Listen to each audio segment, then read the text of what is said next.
I was all right on the Monday. I was all right on the Tuesday. I was all right on the Wednesday until lunchtime, at which point all my nice little routine went out of the window.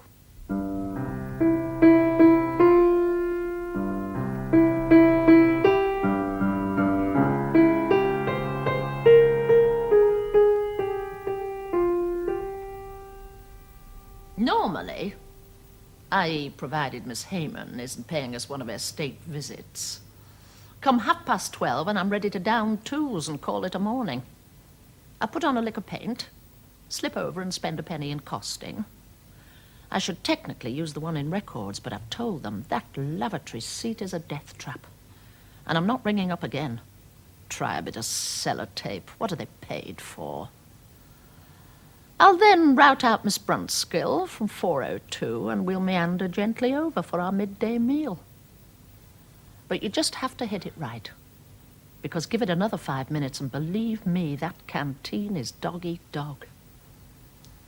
However, if you can manage to nip in before the avalanche, you have the pick of the tables and there's still some semblance of hygiene. Our particular stamping ground is just the other side of the bamboo framework thing they tried to grow ivy up. It's what Miss Brunskill calls our little backwater. We're more or less fixtures there and have been for yonks. In fact, Mr. Skidmore came by last week with his tray, just as we were concluding our coffee, and he said, "Well, girls, fancy seeing you." We laughed. Girls. Mr. Skidmore generally gravitates to the table in the far corner, under that silly productivity thermometer type thing. Export or die. It's actually broken, stuck anyway. Only it's where management tend to foregather since we've had this absurd all barriers down policy. Once upon a time, management had tables roped off. That's gone. Only they still congregate there. Huddling together for warmth, Mr. Rudyard calls it. I said to Mr. Creswell, you can tell who's an activist. We laughed, because anybody more conformist than Mr. Rudyard you couldn't want, and he has beautiful fingernails. Of course, once management started frequenting that particular table, sure enough, Miss Hayman and the personnel brigade pitch camp next door, and she'll turn round and chat to Mr. Skidmore over the back of her chair. She never used to have all that hair. Our table, though, we're very much the happy family. There's me, Miss Brunskill, Mr. Creswell and Mr. Rudyard, Pauline Lucas, who's ex-Projects. To tell the truth, she's still Projects, only she's in presentation wearing her Projects hat. Then there's Trish Trotter, when she's not in one of her bit of cheese and an apple phases. Joy Pedley pays us the occasional visit. But by and large, that's the hardcore. Trish Trotter's the only one with a real weight problem. And we're all salad fanatics, so we keep one another in line. I have to watch my stomach anyway, and salad suits Miss Brunskill because she's a big Christian Scientist. But to add that bit of excitement, I bring along some of my homemade French dressing. Mr. Creswell keeps pestering me to give Mr. Rudyard what he calls the secret formula. He's a keen cook, is Mr. Rudyard. Little moustache, back like a ramrod, you'd never guess it. I pretend there's some mystery ingredient and won't let on. We laugh. People are envious of us, I know. I ran into Mr. McCorkerdale the other day when we were both queuing in, guess, accounts. And he said, "You do seem to have a good time at your table, Peggy. What do you talk about?" And I didn't know. I mean, what do we talk about? Pauline's mother keeps getting a nasty rash, which affects her elbows. We've been discussing that. Mr. Creswell and Mr. Rudyard were going in for some new curtains for their lounge, and were debating whether to have Thames Green, and I was saying that if Thames Green was the green I thought it was, I liked it in a front door, but I wasn't keen on it in curtains, so that made for some quite lively discussion. Trish Trotter had come up with some new gen about runner beans as part of a calorie-controlled diet, so we kicked that around for a bit. But that's all it was, honestly. I don't know what we do talk about half the time. My secret is I don't talk about myself. When Joy Pedley went to Thirsk on a Know Your Client course, that was apparently the whole gist of it. Concentrate on the other person. I said, well, I've no need to go to Thirsk to learn that. That's something I was born with. We laughed. Once we've lined up our eats and got the table organised, Miss B gets her nose into her crossword while I scan the horizon for the rest of the gang. I have to be on my toes because there's always some bright spark who wants to commandeer them and drag them off elsewhere. I don't think people like to see other people enjoying themselves, basically. Take Pauline Lucas. The other day she came in here with young Stuart Selby. He's ginger, and when Mr. Royston went up into accounts and Mrs. Ramaroop moved to Keighley, Stuart did a bit of a dog's hind leg and got into costing. Well, him and Pauline were making a beeline for the window, which is in the smoking area. Now, Pauline doesn't smoke. In fact, rather the reverse. So I sang out, "Not deserting us today, are you, Pauline? Fetch Stuart over here. See how the other half lives." So she did. Only halfway he ran into Wendy Walsh. So it ended up just being me and Pauline. I said to her, that was a narrow escape. She said, yes. We laughed. And Hackney's heaps better. And look at Mr. Creswell and Mr. Rudyard. It's the biggest wonder last week they didn't get sat with the truck drivers. They were dawdling past with their trays, and there was room. Only luckily, I just happened to be going by, en route for some coffee, saw which way the wind was blowing, and rescued them in the nick of time. They were so grateful. I said to them, "You two, you don't know your bone." They laughed. However, as I say, this particular Wednesday, I'm in the office. It's 12:30, and I'm just thinking, time you were getting your skates on, Peggy, when suddenly the door opens and nobody comes in. I didn't even look up. I just said, "Yes, Mr. Slattery."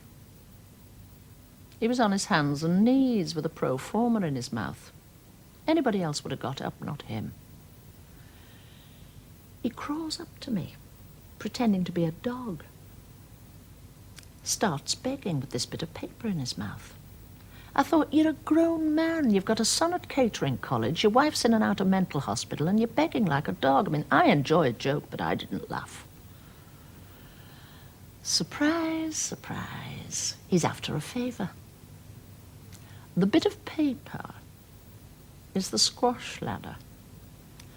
Would I run him off 24 copies? I said, yes, by all means, at 2:00. He said, no, now. He wants to put them round in the lunch hour. I said, sorry, no can do. I haven't forgotten the works outing. Running round with that thing on his head. He was like a crazed animal. I said anybody with an atom of consideration would have come down earlier. Squash ladder. It's 12:30. He said, it's not for me. I said, who's it for? He said, Mr. Skidmore. Well, as luck would have it, I hadn't actually switched the machine off. And knowing Trevor Slattery, Mr. Skidmore had probably asked him to do it first thing, and he'd only just got round to it. I know Mr. Skidmore, courtesy is his middle name. But it did mean that I didn't get out of the office until 22, by which time, of course, there's no Miss Brunskill. Any delay and La Brunskill is off like a shot from a gun, plastic hip or no plastic hip. By this time, of course, the canteen is chock-a-block.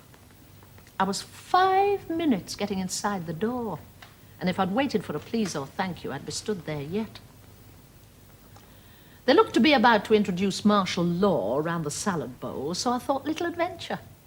I'll opt for the hot dish of the day, steak bits or chicken pieces.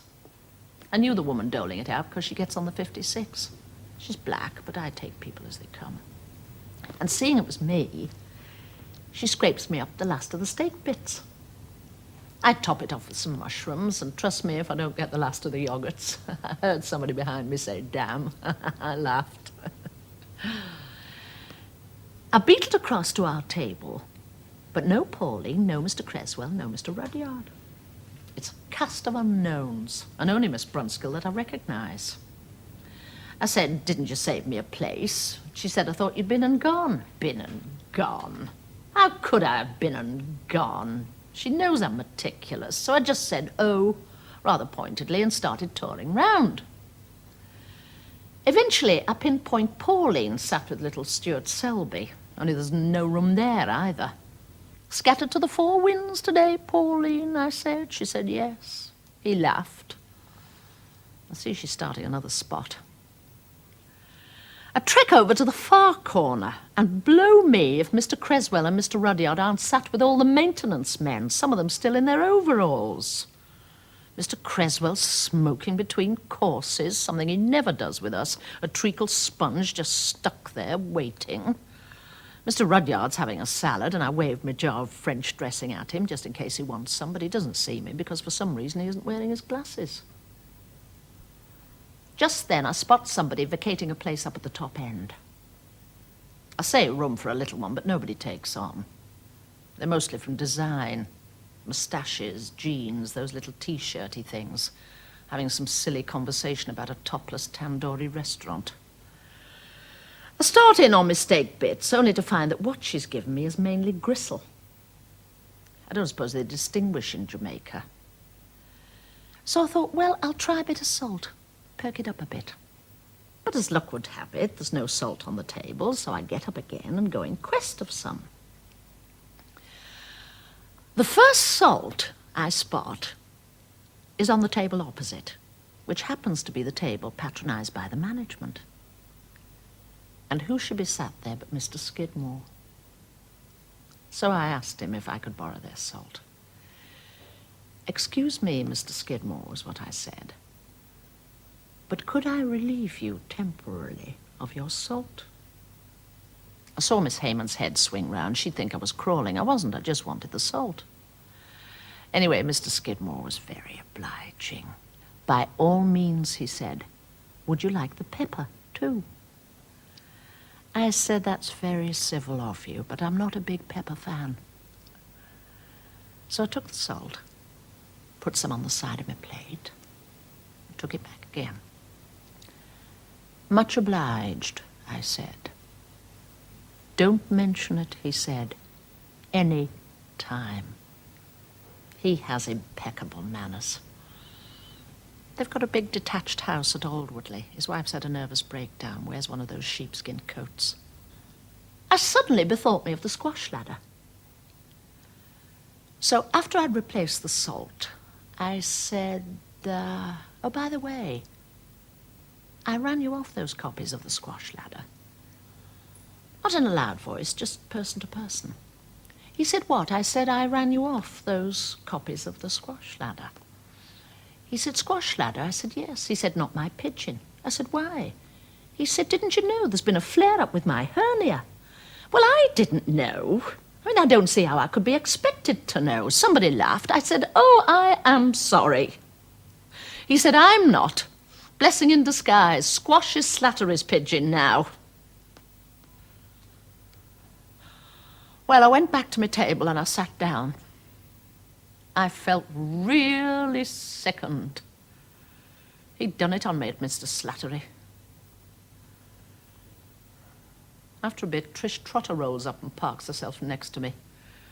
She said, oh, aren't you eating your steak bits? I said, no. She said, don't mind if I do, and helps herself. She shouldn't wear trousers. Anyway, it was that afternoon I began to feel really off it. I went home at 4:30.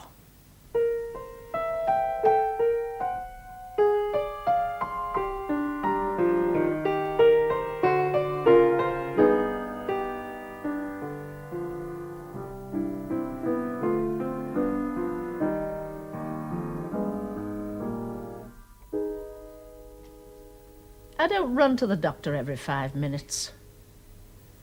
On the last occasion, Dr. Copeland sat me down and he said, "Miss Schofield, if I saw my other patients as seldom as I see you, I should be out of business."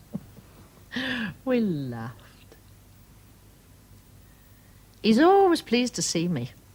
Gets up when I come into the room, sits me down, and then we converse about general topics for a minute or two before getting down to the nub of the matter. He has a picture of his children on his desk, taken years ago because the son's gone to Canada now and his daughter's an expert in man-made fibres. He never mentions his wife. I think she left him. He has a sensitive face. Cactuses seem to be a sideline. There's always one on his desk, and he has a cactus calendar hung up. This month's was somewhere in Arizona, huge. A man stood beside it, tiny. I looked at it while he was diddling his hands after the previous patient. There was a young man in the room, and Dr. Copeland introduced me. "This is Miss," and he was looking at my notes, "Schofield. Mr. Metcalf is a medical student. He's mistaken enough to want to become a doctor." We laughed, but the boy kept a straight face. He had on one of those zip-up cardigans I think are a bit common, so that didn't inspire confidence. Dr. Copeland said, would I object to Mr. Metcalf conducting the examination, providing he was standing by to see I came to no actual physical harm? We both laughed. But Mr. Metcalf was scratching a mark he'd found on the knee of his trousers. Dr. Copeland then put him in the picture about me. "Miss Schofield has been coming to me over a period of 12 years. Her health is generally good, wouldn't you say, Miss Schofield?" And he was going on, but I interjected. I said, "Yes, it is good," I said. "But it's quite likely to seem better than it is because I don't come running down to the surgery with every slightest thing." "Yes," he said, "if I saw my other patients as seldom as I see Miss Schofield, I should be out of business." He laughed. Then the student asked me what the trouble was. So I went through the saga of the steak bits and my subsequent tummy upset. He said, "Is there anything else besides that?" I said, "No." He said, "Any problems at work?" I said, "No." He said, "Any problems at home?" I said, "No." He said, "You're single?" I said, "Yes." He said, "Where are your parents?" I said, "Mother's in her grave and father is in a sunshine home at Moortown." He said, "Do you feel bad about that?" He didn't look more than 17. I said, "No, not after the life he's lived." I saw him look at Dr. Copeland. Only he was toying with the calendar, sneaking a look at what next month's cactus was going to be.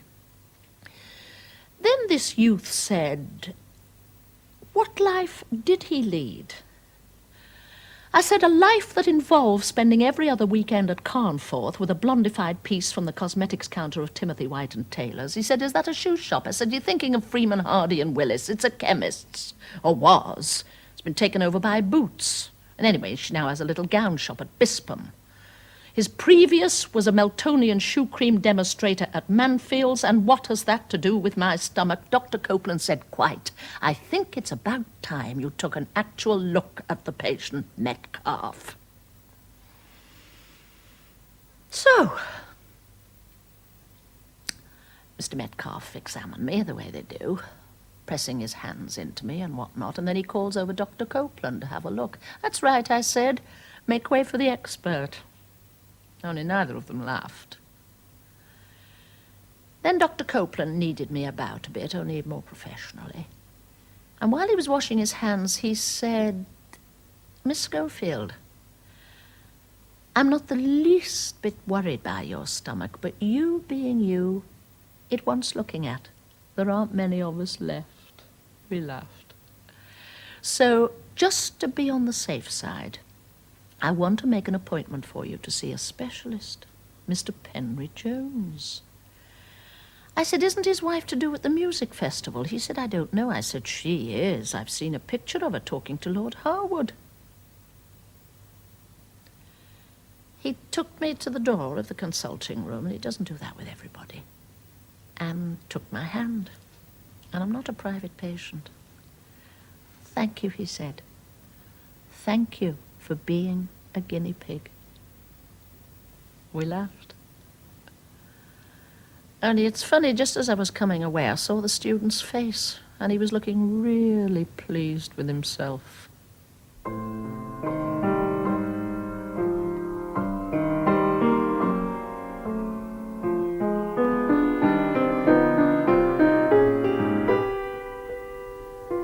I've just had a shampoo and set. She's not done it too badly, bearing in mind she doesn't know my hair. Lois, her name is. She has a little salon. You go past gynae and it's smack opposite maternity. It's a bit rudimentary. They just have it to perk up the morale of the pregnant mums, basically. But as Lois says, it's an open door policy, just so long as you can find your way, because this place is a rabbit warren. She says my hair's among the best she's come across. It's the sort the Italians make into wigs, apparently. They have people scouring Europe for hair of this type. I should have had a perm last Tuesday, only when Mr. Penry Jones whipped me in here, it just went by the board. Caused chaos at work.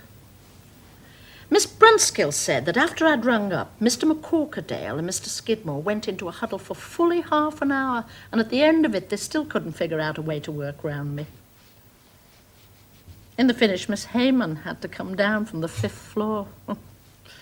And they're not wearing her personnel hat, thank God. And Pauline did her usual sideways jump from projects, but it's all a bit past the parcel. Miss Brunskill said everybody's on their knees praying I come back soon. I'd actually been feeling a lot better when I went along to see Mr. Penry Jones. He's got one of those big double-fronted houses in Park Square. Vast rooms, wicked to heat. There was just one other woman in the waiting room. Smartish, looked to have arthritis. I said I wouldn't like this electricity bill, but she just smiled. Then the housekeeper came and conducted me upstairs. I made some remark about it being spring, but she didn't comment. A lot of them are Spanish these days. Mr. Penry Jones, though, was very courtly. Oldish man, blue pinstripe suit, spotted bow tie. I said, "What a beautiful fireplace." He said, "Yes, these are old houses." I said, "Georgian, I imagine." "Oh," he said, "I can see I'm in the presence of a connoisseur." We laughed. He examined me, and I went through the story again, though I didn't actually mention the steak bits, and it was a beautiful carpet. Then he looked out of the window and asked me one or two questions about my bowels. I said, "I believe your wife has a lot to do with the music festival." "Yes," he said. I said, "That must be very satisfying." He said, "Yes, it is. Last week she shook hands with the Queen." I said, "Well, that's funny, because I stood as near to her as I am to you at York in 1956. What an immaculate complexion." When I'd got dressed, he said to me, "Miss Schofield, you are a puzzle. I am very intrigued." I said, "Oh." He said, "Have you got anything special on in the next couple of weeks? Because ideally what I'd like to do is take you in, run a few tests, and go on from there. I'm absolutely certain there's nothing to get worked up about, but we ought to have a little look. Is that all right?" I said, "You're the doctor." We laughed. He made a point of coming downstairs with me. It was just as some other doctor was helping the better class-looking woman with arthritis into a car. Looked to be chauffeur-driven. I went and sat on a seat in the square for a bit before I got the bus. The trees did look nice.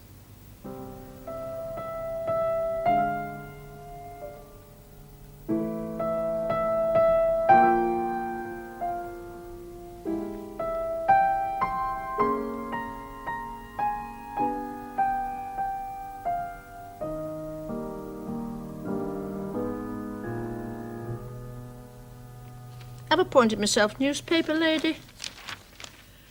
I go round first thing, taking the orders for the papers, and nip down and intercept the trolley on its way over. I said to Sister Tudor, well, the Candlewick dressing gown, I might as well. Most of the others have these silly shorty things. Mine's more of a house coat. It's mostly the Sun or the Mirror. There's only 2 of us take the mail, and she's another miss. I could tell straight away she was a bit more refined. Hysterectomy. Of course, I shan't be able to do the papers tomorrow because of my op. When Princess Alexandra came round, this was the bed she stopped at, apparently. Get on like a house on fire with the nurses. We do laugh. Nurse Trickett says I'm their star patient. She's little and a bit funny looking, but so good-hearted. How's our star patient today, she says. I hope you've been behaving yourself. You do laugh. She hasn't got a boyfriend. I promised to teach her shorthand typing. Her mother has gallstones, apparently. Nurse Gillis is the pretty one. I think she's just marking time till she finds the right man. And then there's Nurse Conky, always smiling. I said to her, you're always smiling. You're a lesson to any shop steward, you. She laughed and laughed the way they do when they're black. Sister came in while she was laughing and said, wasn't it time Mrs. Boothman was turned over? She's all right, his sister. But she's like me, she has a lot on her plate. I said, I'm a professional woman myself. She smiled. Name on my wrist now. Schofield Margaret Miss. Mr. Penry Jones comes round on a morning and fetches his students, and they have to guess what's wrong. I said to Miss Brunskill, it's a bit of a game. If he doesn't know what the matter is, they won't. He said, gentlemen, a big question mark hangs over Miss Schofield's stomach. They all laughed. So, tomorrow's the big day. He was telling his students what he's going to do. He said, I'm just going to go in and have a look round. We're not going to do anything, just a tour of inspection. So I chipped in, more of a guided tour if all these are there. They did laugh. Not Sister, though. She can't afford to, I suppose. He's like a god to them, Mr. Penry Jones.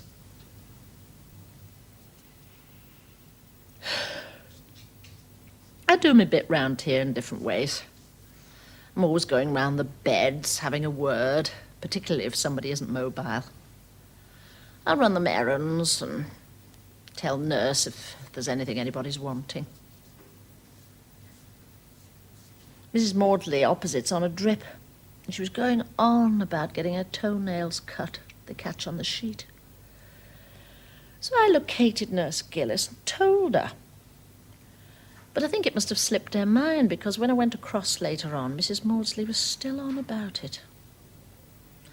I mentioned it again to Nurse Gillis, and she said, I don't know how we managed before you came, Miss Schofield. I honestly don't. Actually, I found out later on she had had her toenails cut. Nurse Conky must have cut them apparently the day she cut mine, the day before yesterday.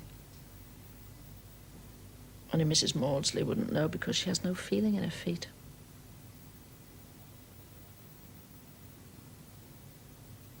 Mrs. Boothman's another one of my regulars. Can't move, can't speak. She doesn't bother me. I sit and chat away to her as if it was the most normal thing in the world.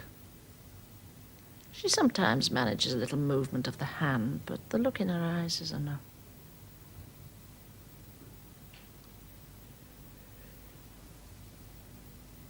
Miss Brunskill's been down to see me.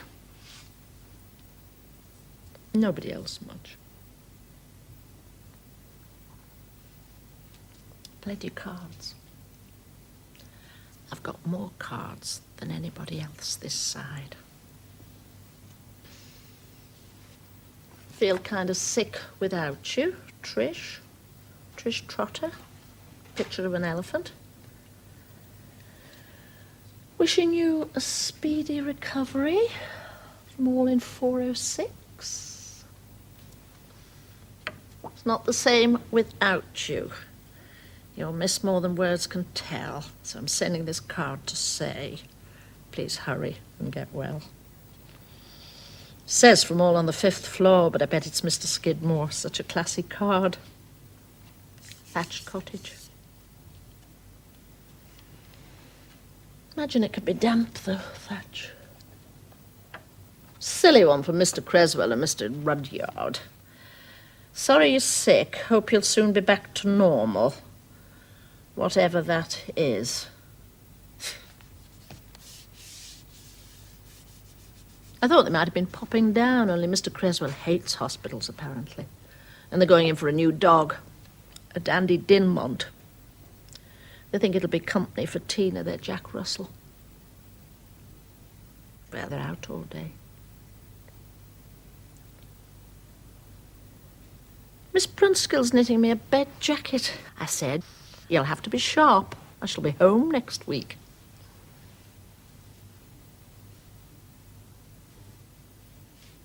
I've one nice neighbour, one not so nice. She's been quite ill. Lies on her side all day. Karen, her name is. I offered her one of my women's books, but she just closed her eyes. She's young. But however poorly I was, I think I'd still try to be pleasant. The woman this side's different again, very outgoing. Talks the whole time. She's in with her chest. She's a lifelong smoker, so I don't wonder. Her daughter's marrying a computer programmer whose father was a prisoner of the Japanese. She's inundated with visitors. She's a big TV fan, so she's often down the other end. I reckon to be asleep sometimes when she's going on. Well, you can't always be on your toes.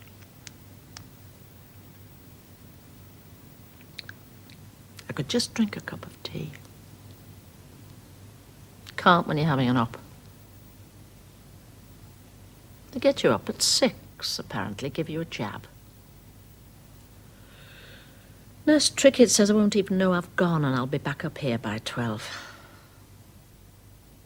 I've warned Sister I shan't be able to get the papers. She thinks they'll manage.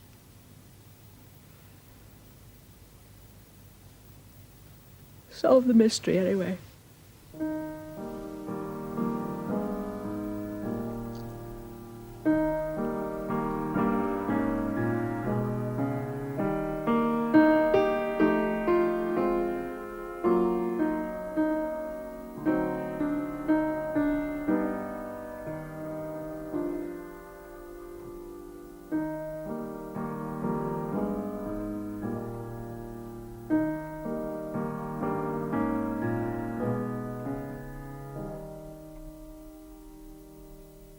Had my dinner again today. Second time this week. Someone must be molting. I mentioned it to Sister and she said she'd take it up with the kitchen staff and get back to me. She hasn't, though. It isn't that she's nasty, it's just crisp. I don't complain. Nurse Gillis can be sharp as well. Try and meet her halfway. I said to her, don't apologize. I deal with people myself. They don't realize, do they? Oh, I had such a shock yesterday. Nurse Conkey and Nurse Trickett had just given me my bath, and the little trainee nurse with the bonny face and the cold hands was combing my hair when I bethought me of the bed jacket Miss Brunskill had knitted me. I'd put it away in my locker because she'd made it too tight round the sleeves. But I tried it on again, and it was just right. She says she hates knitting. I'm the only person she'll knit for, apparently. Of course, I paid for the wool. Anyway, I'd just got it on, and they'd fetched Nurse Conky to see how nice I looked, and they'd got me my lipstick out and put a bit of that on, and I was just sitting there. And Nurse Conky said, all dressed up and nowhere to go, and her voice said, hello, long time no see. And it was Mr. Skidmore. And I said it loud like that. I said, Mr. Skidmore, I said to him, 5 minutes earlier, and you'd have seen me being bathed. He said, that's the story of my life. He laughed. He chatted about work, said they were still only limping along, said my job's open for me whenever I feel up to it, and what's more, it'll stay that way. They've got a special dispensation from Mr. Strudwick. It's open-ended. They've never done that before. When Wendy Walsh had her infected sinus, they ended up giving her a deadline. Still, she wasn't the linchpin, I am. He did say there were other factors quite unconnected, pushing them towards some degree of revamping, but, and he sat and patted me hand, in that event we shall find you a niche. I said, well, I'm honoured. Fancy making a special journey for me. Transpires also Mrs. Skidmore's mother's in the psychiatric wing, and he'd left Mrs. Skidmore sitting with her while he'd popped along to see me. Killing 2 birds with 1 stone, he said, and then he realised, said, oh, I didn't mean that. I said, don't be silly, we laughed. He does look young when he laughs. He'd just gone, and Nurse Conky came down to turn Mrs. Boothman over. Who's your gentleman friend? She said. She's got a nice sense of humour. I said, that was my boss. He says they can't wait till I'm back. Oh, she said, I'm not so sure we can spare you. Well,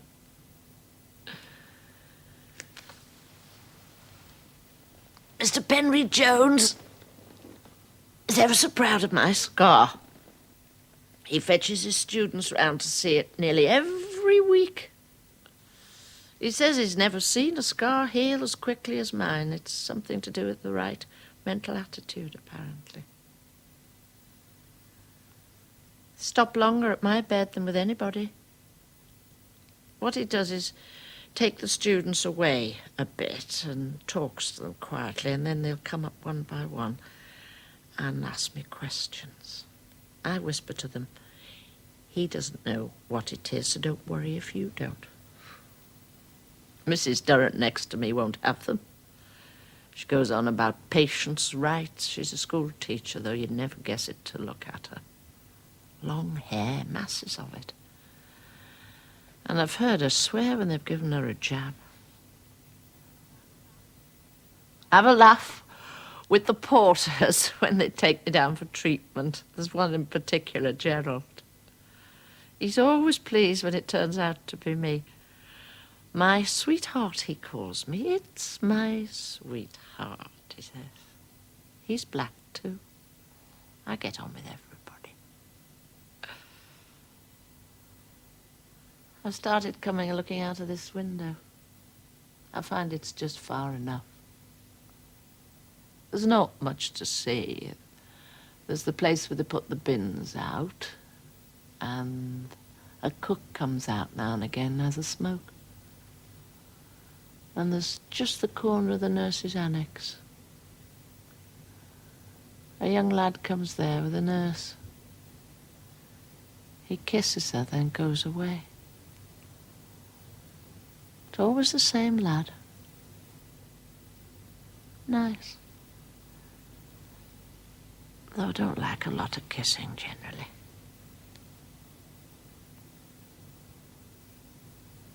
I keep wondering about my dad.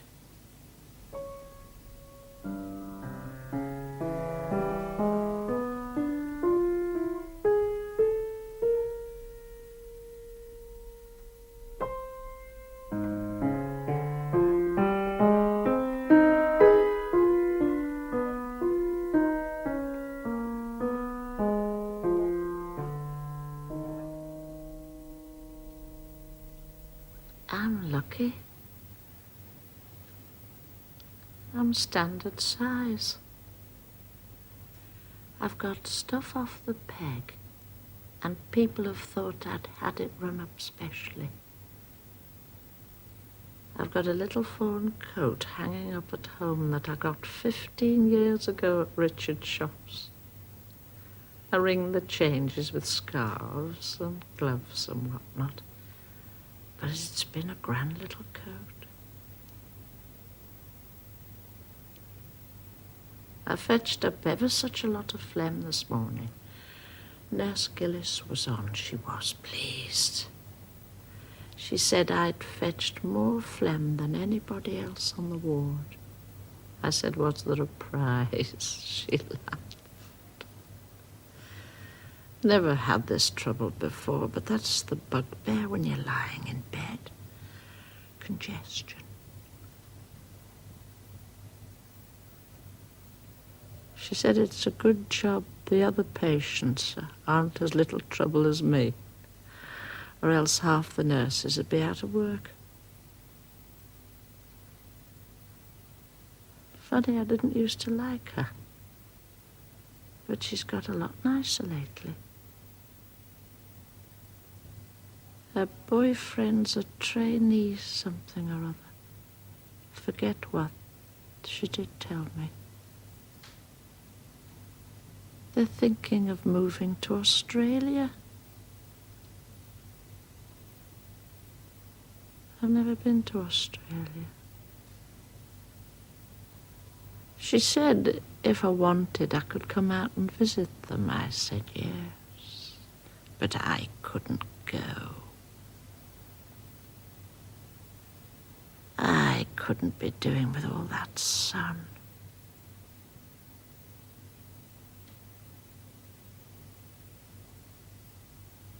When Princess Alexandra came round, this was the bed she stopped at, apparently. Sister's been better lately, too. The one I can't stand is Nurse Conky. Never stops smiling. Great big smile. When they took old Mrs. Boothman away, just the same. Great big smile.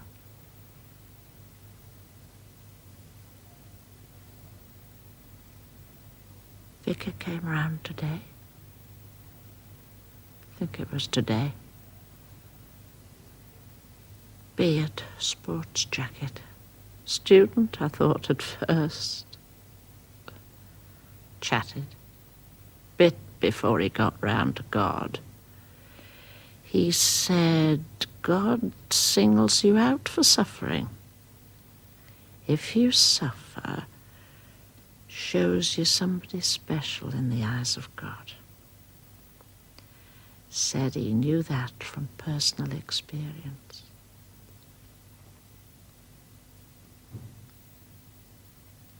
His wife suffers from migraine.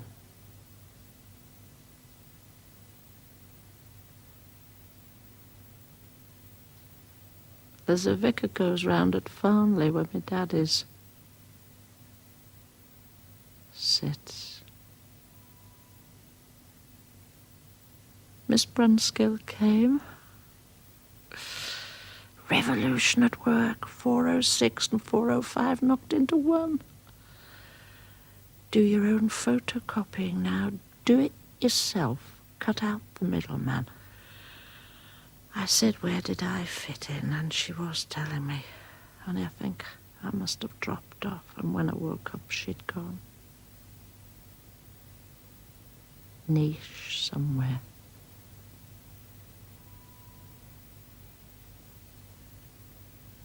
I've been lucky with buses when I think back.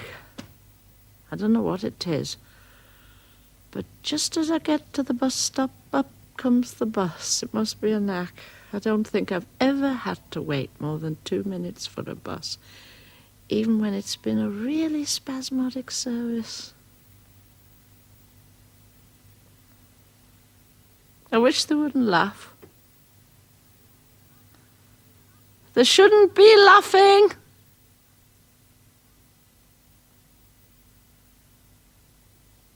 If they'd just left me alone, I'd be all right. Schofield, Margaret, Miss. I've got a fly. Keeps coming down. Must like me. Some woman comes over and talks to me, telling some tale. I close my eyes. Somebody was telling me about Rill. Still very select, apparently. No crowds.